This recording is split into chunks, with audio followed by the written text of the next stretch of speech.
Yes. So for those of you who, feel free to screenshot that. It's kind of interesting. You have a lot more. So I should say my predictions are in green there. Yours is in the best I could do to get Honolulu blue, Nice. for the big Detroit Lions fan up there. But yeah, we both have pretty similar. I have 26 touchdowns, 6 picks for Gunner. You have 25 to 10.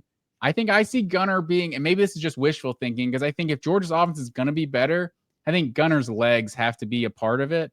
And I think Gunner, I have 380 yards and 5 touchdowns. Like, he's actually a legit dual threat.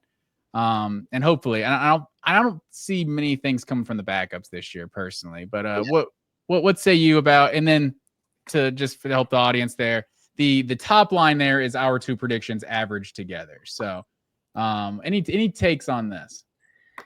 Yeah, I have Gunner throwing double-digit interceptions just because of that one interception he threw against Texas. That was so bad that nearly lost them the game. So I still question his decision-making a little bit, even though I don't think it's going to be – I don't think the turnovers are going to dominate the season nearly as much as they did last year when, there was that one stretch that Beck had.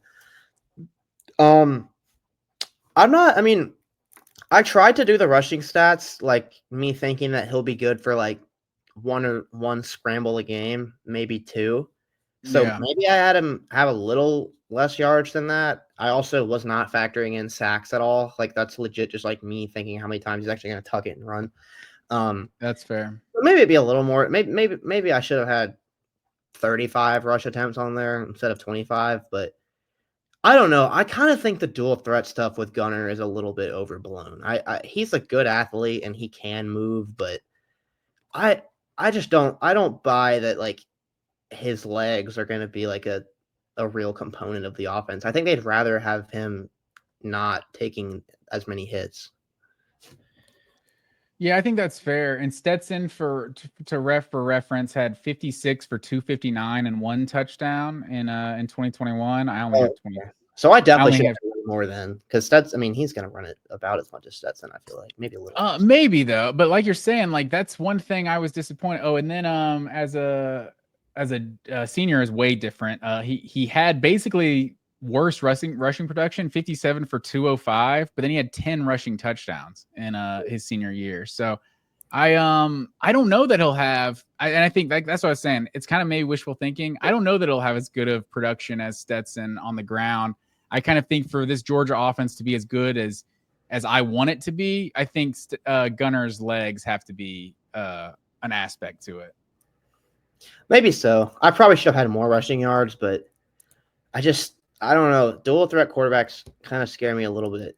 No, I hear you. We saw what happened in the Texas game when this dude took off to run. And that was my most disappointing aspect of probably the whole Notre Dame game, other than Kirby Smart's, game management at the end of the second quarter, was just the fact that Gunner, his legs were really not a factor at all in that game. Mm-hmm. It's honestly one of the things that makes me worry the most about this 2025 season, because that was always an element about his game as a prospect. But on the rushing production, yes, I'm a little higher on Nate Frazier. I got Nate Frazier just over 1,100 yards and 11 touchdowns, 300 yards receiving. And you might have to squint your eyes a little bit. This isn't the best graphic I've made, but we'll make it work. But on average, we basically think Frazier will be roughly 1,000-yard rusher, 9 touchdowns. You're a little higher on Josh McCray than I am. You have 884 yards and 11 touchdowns.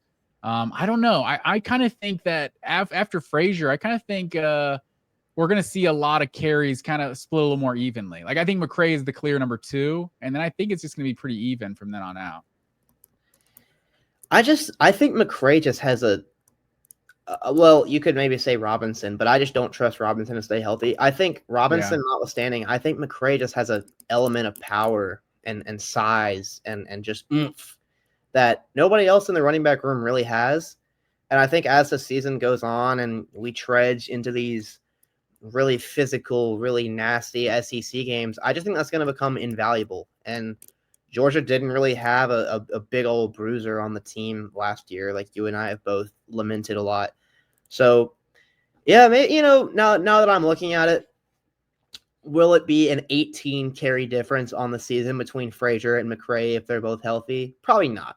Frazier will probably dominate a little bit more of the carries than I had here and when I made this prediction in my office this afternoon. But hey, who knows, man?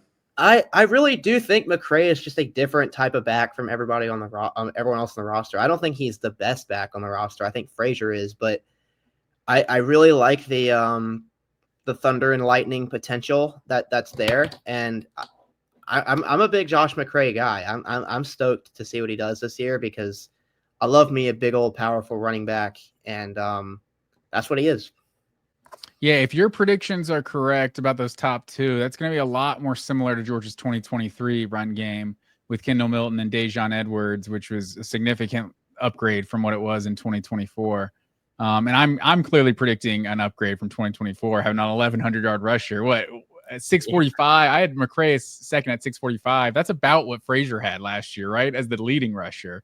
Yeah. Like 700 yards or something. So we need to see a big improvement there. I tend to think Bo Walker is going to be that third guy in terms of rushing production. We both have Cash Jones making some plays in the receiving game, but not so much in the run game. So third leading rusher, you have Chauncey Bowens. I found that interesting. Yes, I do. I just really like Chauncey Bowens personally. He's just a super smooth runner, great contact balance. He's just a cool player to me, man. I really don't think he gets enough. He just doesn't get talked about enough. Him and Dwight Phillips, I think, can be really good. And me personally, I'm just kind of out on Roger Robinson at this point. Not because I think he's bad. I think he could be a great player, but it's just his body has just betrayed him to this point. And, you have Cash Jones is going to be that receiving threat. Josh McRae is going to be that power guy. Nate Frazier is going to be like the main guy. Or not the main guy, I guess the main guy. And I think whenever you 60-40 main guy. Yeah, and whenever you need someone other than those guys to do something, I think it will be Bowens. I don't like you have Bo Walker as kind of that third guy, which could very well happen. This is really a guessing game at the end of the day. Yeah. But I think the extra year that Bowens has on Bo Walker will get him that job. And he's just an underrated player that I would love to see make an impact this year because I've always thought he's pretty cool. Yeah, and we have pretty similar production there. If you average those predictions, they're both roughly 300-yard backs with 2 touchdowns. So, I could see Bo Walker or Chauncey Bowens being that third guy next year. Then in the receiving game, or I should start with the wide receivers. Yes. This was a little this table is a little smaller. I need to get my eyes checked here.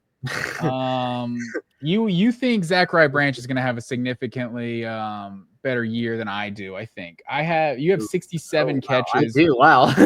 67 catches for Zachary Branch. I have 38, but see, I have him being more of a I think I have the average a little bit higher and a couple more touchdowns. So it's kind of interesting. And I think it'll be a bigger impact in the running game as well. I think we'll just kind of find ways to get Zachariah Branch the ball.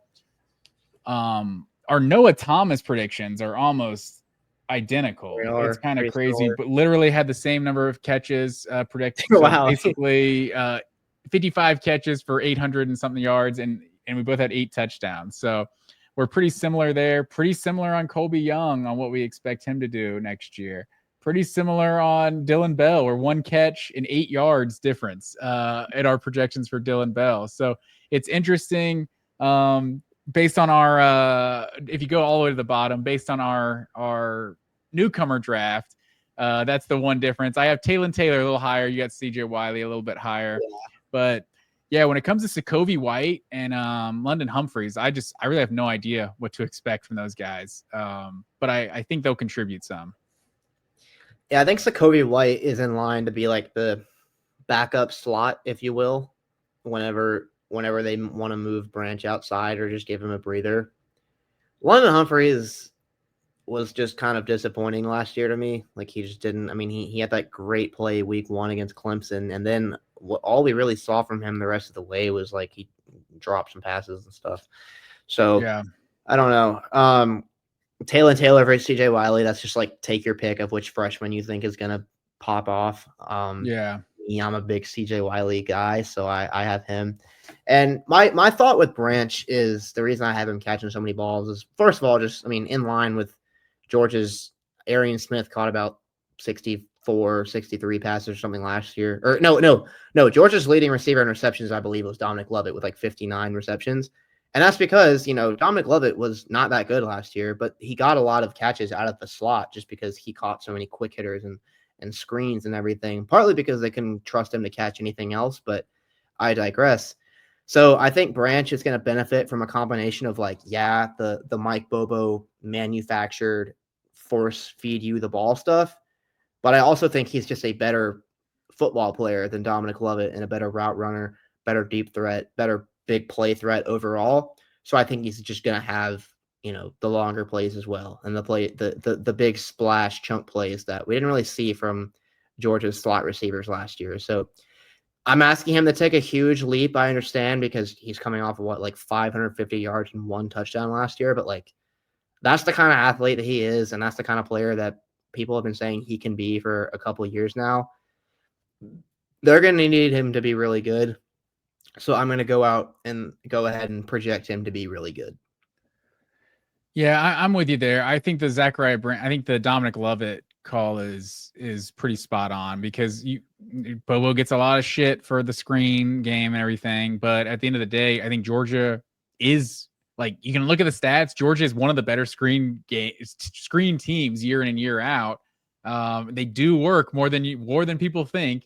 They love to talk about on 3rd and 8 when they call a screen and it doesn't work, but the screens, I think, do work more than they get credit for. And Zachariah Branch in that role instead of Dominic Lovett, I think, should make a big difference. Also, I think you're sleeping on Dylan Bell in the running game. I think Dylan Bell is gonna do a little bit in the running game, but we'll see how much. I'm sleeping on Dylan Bell in general, dude. Yeah, I mean, I think that's fair. I mean, I think he was the number 1 receiver coming into the year last year. And now he's probably number 4. I think I like him a lot more as our number 4 guy. I do too. I think 4th option, 5th option is a great. But honestly, dude, I would rather I'd rather see him on the field than some freshmen, because playing experience really matters a lot, especially in SEC. But dude, I'd rather see Sokovie White out there than see Dylan Bell at this point. I mean, we've seen everything from Dylan Bell that we could possibly see, and he's not a needle mover to me, the same way that some of these other guys could be needle movers.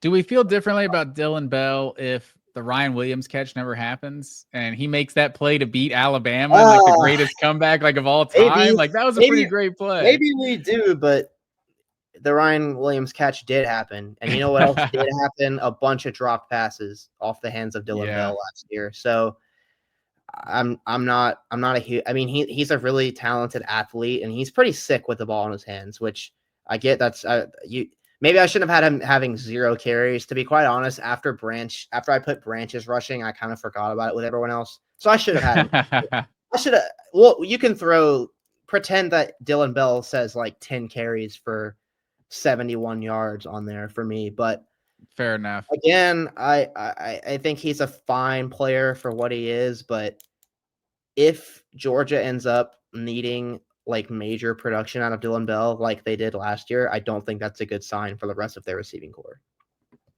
Yeah, I think that's fair. And to wrap up the rest of that receiving core, here's the tight end production. This was honestly really hard to know where to put the tight ends, because Oscar Delp, I feel like, is going to have a better year than he did a year ago. But also I feel like the receiving core is deeper than it was a year ago. So I don't know. Maybe he just does more with his catches this year.